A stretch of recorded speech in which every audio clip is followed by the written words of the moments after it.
শাওয়াল মাস যাচ্ছে, রমাদান আমরা শেষ করলাম। শাওয়াল মাসে আল্লাহ রাসূল সাল্লাল্লাহু আলাইহি ওয়াসাল্লাম 6টি রোজা রাখতেন। এখনো শাওয়াল মাসের আরো অনেকগুলো দিন আমাদের হাতে বাকি। আবু আইয়ুব আল আনসারী রাদিয়াল্লাহু তাআলা আনহু বর্ণনা করেন যে আমি আল্লাহ রাসূল সাল্লাল্লাহু আলাইহি ওয়াসাল্লামকে বলতে শুনেছি, আল্লাহ রাসূল বলেছেন, মান সামা রমাদানা সুম্মা আতবাআহু সিত্তাম মিন শাওয়ালিন কানা কাসিয়ামিদ দাহর। যে ব্যক্তি রমজানের সিয়াম পালন করলো, তারপরে শাওয়ালের 6টি রোজা রাখলো, সেজন্য সারা বছর রোজা রাখলো। তো এত বড় ফজিলতের সিয়াম যেন আমরা নষ্ট না করি। আমরা অনেকে হয়তো রাখিনি, সামনের দিনগুলোতে আমরা রাখবো, এখনো সময় আছে। এই শাওয়ালের রোজা আপনি একসাথে 6টা রাখতে পারেন, কিংবা ভেঙে ভেঙে আপনার সুবিধা মতো রাখতে পারেন। অনেক বোনদের রমাদানের কিছু রোজা ভাঙ্গা থাকে, ফলে ওনারা কি করবেন, আগে রমাদানের রোজা রাখবেন নাকি শাওয়ালের? এক্ষেত্রে বিশুদ্ধ মত হচ্ছে আগে রমাদানের রোজা রাখবেন, কারণ হাদিসের এক্সপ্রেশন হচ্ছে এমন যে রমাদানের রোজা রাখলো তারপরে শাওয়ালের 6 রোজা, সে যেন সারা বছর রোজা রাখলো। তো বোনদের তো রমাদান রোজা কমপ্লিট হয়নি, কারো হয়তো 24টা 25টা, তো 24 তো রমাদানের রোজা নয়, রমাদানের রোজা 29টি বা 30টি। যদিও আম্মা জান আয়েশা রাদিয়াল্লাহু তাআলা আনহার বর্ণনা পাওয়া যায় যে রমাদান রোজা পূর্ণ করতে করতে শাবান পর্যন্ত চলে যেতাম, কিন্তু বিশুদ্ধ মত হচ্ছে এবং সুন্নাহ সম্মত হচ্ছে, আপনি বোনেরা আপনারা আগে আপনাদের রমাদানের যে রোজাগুলো ভাঙ্গা হয়েছিল সেগুলো আপনারা আগে রেখে নেবেন, তারপর শাওয়ালের 6 রোজা রাখবেন। আশা করি আপনারা বুঝতে পেরেছেন। বিতিরের সালাতের ব্যাপারে আমরা বলেছি, প্রথমে 2 রাকাত, পরে 1 রাকাত পড়বেন, অথবা 3 রাকাত পড়লে মাঝখানে না বসে একেবারে শেষ বৈঠকে আমরা বসবো। এটা হচ্ছে বিতিরের সালাতের সহি পদ্ধতি। আমরা এভাবে পড়ার চেষ্টা করবো ইনশাআল্লাহ। আমাদের কতটুকু পর্দা করতে হবে, পর্দার ব্যাপারে জিজ্ঞেস করেছেন। জি, নারীদের ব্যাপারে যেমনি আল্লাহ চোখকে নিম্নগামী করতে বলেছেন, পুরুষদেরকেও নিম্নগামী করতে বলেছেন, তবে নারীদের পর্দাটা বেশি। নারীদের পর্দার ক্ষেত্রে ওনাদের দেহের পোশাক ঢিলে ঢালা হতে হবে, পাতলা হতে পারবে না, এবং accept her face and hand, এই হাতের কবজি পর্যন্ত আর চেহারা, এতটুকু শুধু খোলা রাখতে পারবে একজন নারী। এটা হচ্ছে সর্বোচ্চ ছাড় বা রুকসা। কিন্তু আজিমাত হচ্ছে চেহারাকেও ঢেকে রাখা, কারণ চেহারা হচ্ছে সৌন্দর্যের রাজধানী। একটা মেয়ের সৌন্দর্যকে বুঝতে হলে আমরা তার চেহারার দিকে তাকালেই বুঝতে পারি। ফলে চেহারাটা ঢেকে রাখাটাই হচ্ছে উত্তম, শুধু চোখ দুটো খোলা থাকবে।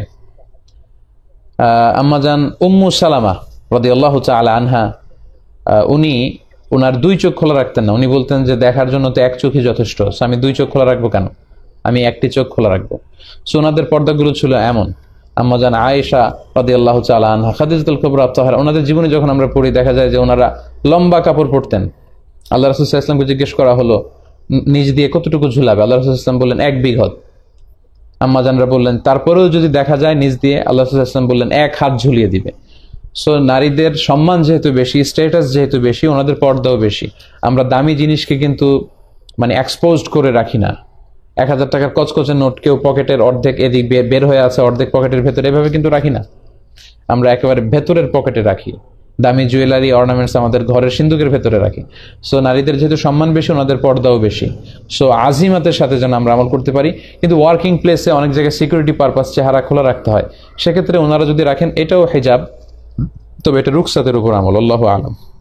আমেরিকা থাকেন একজন, বাসার বাইরে অন্য কোথাও ল্যাট্রিনে পানি থাকে না টিস্যু দিয়ে। আচ্ছা, সেক্ষেত্রে যদি খুব বেশি ছড়িয়ে যায় টয়লেট করার সময়, তাহলে তো আপনাকে পানি ইউজ করতে হবে। কিন্তু যদি না ছড়ায় তাহলে কিন্তু টিস্যু ইউজ করলেই হবে। আল্লাহ রাসূল সাল্লাল্লাহু আলাইহি ওয়াসাল্লাম কিন্তু শুধুমাত্র আমরা যেটা কুলুক বলি, ঢিলা কুলুক বা টিস্যু, বর্তমান সময়ে টিস্যু, এটা ইউজ করেও তিনি যথেষ্ট মনে করেছেন। কারণ তখনকার সময়ে আল্লাহ রাসূল সাল্লাল্লাহু আলাইহি ওয়াসাল্লাম সাহাবাদের খাবারগুলো ছিল রুটি খেতেন, খেজুর খেতেন, বার্লি খেতেন, জব খেতেন, গোশত খেতেন। তো এতে ওনাদের যে স্টুলটা ওইটা ওই রকম হতো। ফলে শুধু টিস্যু তখন তো ছিল পাথর, ওইটা ইউজ করলেই হতো। কিন্তু আমরা অনেক সময় দেখা যায় যে আমরা শাকসবজি খাই বেশি, ডাল খাই, লিকুইড খাবার, ফলে আমাদের টিস্যু ইউজ করতে হয়, পানিও ইউজ করতে হয়, তা না হলে আমাদের পরিচ্ছন্নতা হয় না। সো আমেরিকাতে যিনি থাকেন সেক্ষেত্রে আপনাকে সাবধান হতে হবে। আপনার বড় ওয়াশরুম বাসা থেকেই সেরে যেতে হবে, যাতে করে মাঝ পথে কখনো আপনার ওয়াশরুমের কারণে আপনার পবিত্রতা নষ্ট না হয়। আচ্ছা, বিভিন্ন প্রশ্নের জবাব দিন।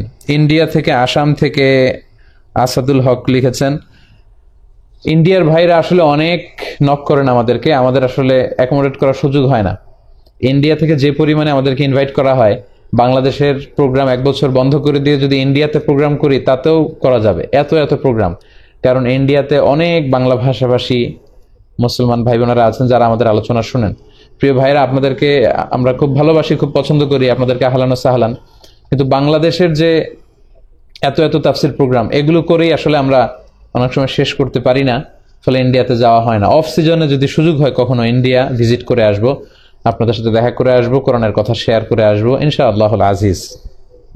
মহিলা যদি হজ পালনের সময় ঋতুবর্তী হয়, হজ পালনের বিধান। আম্মা জান আয়েশা রাদিয়াল্লাহু তাআলা আনহা, উনি তো হজ পালন করতে যে ঋতুবর্তী হওয়ার কারণে ওমরা করতে পারেননি, তখন আপনি স্টপ করে দিবেন আর কি।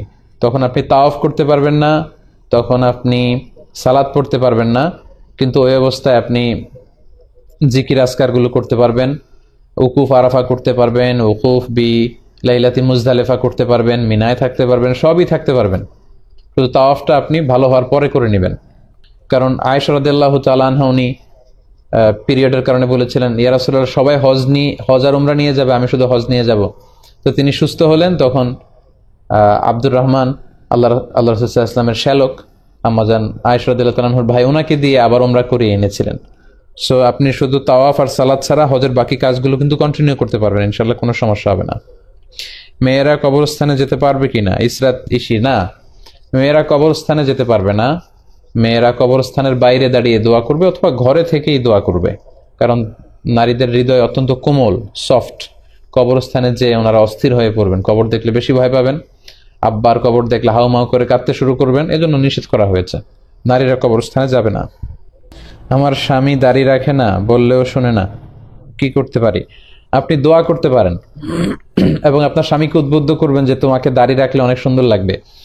কারণ আমি বলি যে দাড়ি হচ্ছে পুরুষের সৌন্দর্যের একটা মাধ্যম। কারণ সিংহের কিন্তু কেশর থাকে, আমি বলি সিংহের গায়ে এই গলার এদিকে অনেক কেশর থাকে। সো পুরুষ হচ্ছে সিংহ, তো একটা সিংহের কেশর কেটে দিলে তাকে খুব একটা সুন্দর লাগবে না, অসুন্দর দেখা যাবে। সো দাড়ি যারা রাখে তাদেরকে আসলে অসুন্দর লাগে না। এখন এটা পশ্চিমা বিশ্ব বুঝতে শুরু করেছে, আপনারা দেখবেন যে পশ্চিমা বিশ্বের অনেক সেলিব্রিটিরাও এখন দাড়ি রাখতে শুরু করেছে। সো মানুষ এটা আস্তে আস্তে বুঝতে শুরু করবে। এবং আল্লাহ রাসূল সাল্লাল্লাহু আলাইহি ওয়াসাল্লাম বলেছেন যে ওয়াফুল লোহা, যে মুচকে খাটো করো আর দাড়িকে ছেড়ে দাও। সো মুচ খাটো করা, দাড়িকে লম্বা করা, এটা হচ্ছে বিশ্বাসীদের আইকন, মুমিন পুরুষদের আইকন। সো আমরা যেন দাড়ি রাখি, এবং দাড়ি হচ্ছে একমাত্র সুন্নাহ যেটা সাথে নিয়ে আপনি কবরে যেতে পারবেন। আপনি যখন কবরে যাবেন আপনার হাতের ঘড়ি খুলে রাখা হবে, আংটি পরা সুন্নাহ খুলে রাখা হবে, জুব্বা পরা সুন্নাহ খুলে রাখা হবে, সব টুপি খুলে রাখা হবে, রুমাল খুলে রাখা হবে, সবকিছু খুলে রাখা হবে, কিন্তু দাড়িটা কিন্তু আপনার সাথে যাবে। একমাত্র জীবন্ত সুন্নাহ যেটা নিয়ে আমরা কবরে যাব, আমরা পুরুষরা। সো প্রিয় বোন, আপনি আপনার স্বামীর জন্য অন্তরের অন্তঃস্থল থেকে দোয়া করবেন, তাকে বুঝাবেন। আশা করি আপনার স্বামী দাড়ি রাখবে ইনশাআল্লাহ। হুজুর, আপনি ইংরেজিতে কথা বলেন বলে হাফিজুর রহমান কুয়াকাটা আপনার বিরুদ্ধে। ইংরেজিতে কেন কথা বলি এটা প্রায় বলেছি, আসলে আমরা অভ্যস্ত। আমি মাস্টার্সের রিসার্চ করেছি ইংলিশে, পিএইচডি রিসার্চ করেছি ইংলিশে, ফলে কিছুটা অভ্যস্ত। আবার আমাদের অনেক শ্রোতা আছেন যারা ইংরেজিতে কিছু টার্মিনোলজি ইউজ করলে বুঝতে সুবিধা হয়। ইউরোপ আমেরিকা, বিশেষ আমেরিকার অনেক গার্ডিয়ানরা বলে যে হুজুর আর একটু বেশি যদি ইংরেজি শব্দ আপনি ব্যবহার করেন আমাদের ছেলে মেয়েদের বুঝতে হুজুর খুবই সুবিধা হবে। ওরা born and brought up in America, আমেরিকায় জন্ম, আমেরিকায় বড় হয়েছে, আপনার আলোচনাগুলো খুব বুঝতে পারে, আর একটু বাড়িয়ে বলেন। তো প্রিয় ভাইয়ের বিষয়টি হচ্ছে এমন যে শ্রোতাদের মধ্যে অনেক ক্লাস থাকে, ফলে সবগুলো খেয়াল করে আমি আলোচনা করবার চেষ্টা করি। যিনি আমার বিরুদ্ধে হয়তো বলেছেন উনি হয়তো বুঝতে পারেননি, বা কোন কনটেক্সটে বলেছেন আমি জানি না, না জেনে আমি কোনো মন্তব্য করতে চাচ্ছি না কারো ব্যাপারে। ইসলাম নিয়ে এত বিভাজন, এক এক টিভি চ্যানেলে লোকজন এক এক ধরনের ফতোয়া শুনে বিভ্রান্ত হয় যে এই হুজুর বলে এইটা, ওই হুজুর বলে ওইটা, উনি এই পথে, উনি এই মতে, আমি যাব কোন পথে। সো আমরা মানুষকে আসলে মিসগাইডেড না করি, আমরা একজন মানুষের ভালো ভালো দিকগুলোকে যদি এপ্রিসিয়েট করার সুযোগ হয় সেটার জন্য আমরা করি। আমরা যেন বিদ্বেষী না হই, কারোর ব্যাপারে হৃদয়ের জন্য হিংসা পোষণ করে না রাখি। যারা আমার হেইটার্স আছেন, আমার বিরুদ্ধে ভিডিও মেক করেন ছোট ছোট 2 সেকেন্ডের 5 সেকেন্ডের গুলো একসাথে করে, তাদেরকেও আমি অন্তরের অন্তঃস্থল থেকে ধন্যবাদ জানাই। কারণ অন্তত আমার আলোচনাগুলো আপনি শুনেছেন।